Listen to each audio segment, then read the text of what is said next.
Friends, welcome to my workplace at Ranaghat, West Bengal, India.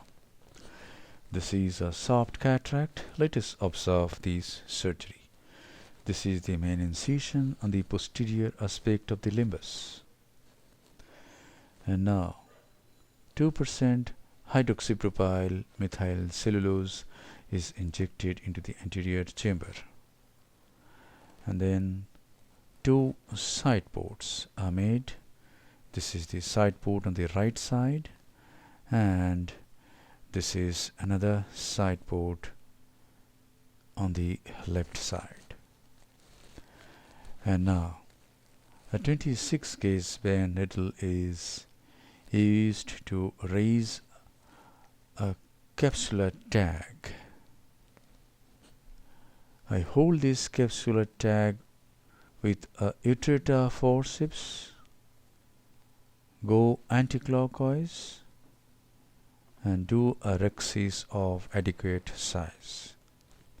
Size of this rhexis is about 5.5 millimeter or 5.75 millimeter. Now hydrodissection is done.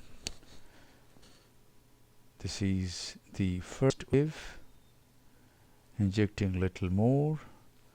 Now I press the opposite equator, inject some more fluid here, and the lens tilts. The equator on the right side is on the posterior capsule, and the equator on the left side has prolapsed out of the capsular bag. Let it remain like this. And now I introduce the chopper, go to the posterior surface of the lens mass and introduce the phaco tip. Now I use ultrasonic energy to make some cuts, 3 cuts, and then remove the portion which is supracapsular.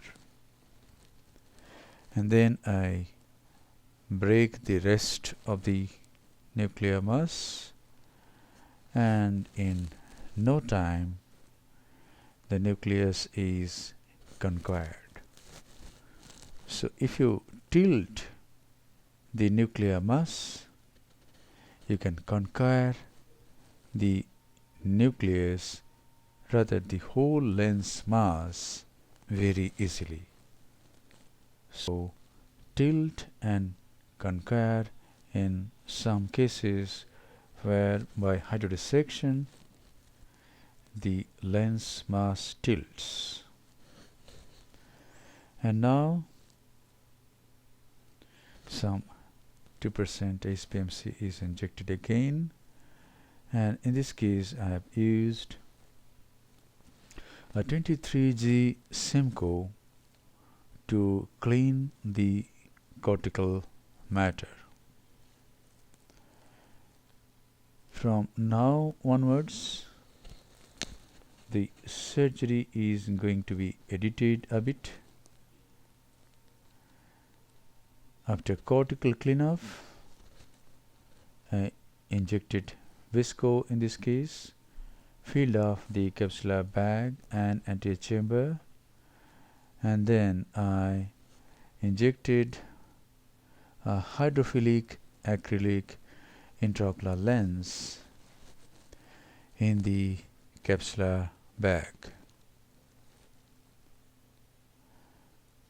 And now the visco that has been used is cleaned nicely, first by irrigation of the anterior chamber, then irrigation of the capsular bag. You irrigate the capsular bag going behind the lens. At this time, take care of not prolapsing the lens into the anterior chamber. Use irrigation and aspiration together to thoroughly clean the viscoelastic substance. And now this is a bit of moxie. Now how to close the stab incisions. Hydrate corneal stroma on either side of these stab incisions, that is the side ports, and these openings will close. The stroma will be thick and these openings will close. And now this is the final lavage of the anterior chamber with balanced salt solution. After this, the anterior chamber is nicely formed and the case is concluded. Thank you very much for your attention. Hope this video will help you in developing your surgical skills. Be a great surgeon and serve your patients with love, respect, empathy, and great surgical competence.